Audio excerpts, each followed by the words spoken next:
नाशिकमध्ये शिवसेनेच्या महानगर प्रमुखांसाठी जिल्हा प्रमुखांनी माघार घेतली आहे। शिवसेनेचे जिल्हा प्रमुख भाऊलाल तांबडे यांनी निवडणुकीतून माघार घेतलेली आहे। जिल्हा प्रमुख भाऊलाल तांबडे यांनी प्रभाग क्रमांक 24 मधून उमेदवारी अर्ज भरला होता। उमेदवारी अर्ज त्यांनी अखेर माघार घेत असल्याचं सांगितलेलं आहे। तर शिवसेनेचे महानगर प्रमुख बंटी तिदमे प्रभाग क्रमांक 24 मधून निवडणुकीच्या रिंगणात आहेत।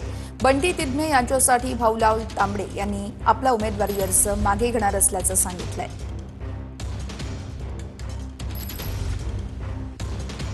तर तिकडे पिंपरीमध्ये संदीप गायकवाड आज पवारांच्या राष्ट्रवादीचा अर्ज मागे घेणार आहेत। संदीप गायकवाड यांनी 2 एबी फॉर्म भरले होते।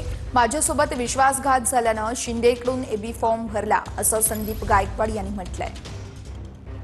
माझ्याबरोबर विश्वासघात झाला, मला आता हातात शेवटी काय दुसरा मला पर्याय नव्हता, म्हणून मी धनुष्यबाणचा मी पक्ष निवडला आणि त्या पक्षाचा एबी फॉर्म भरला।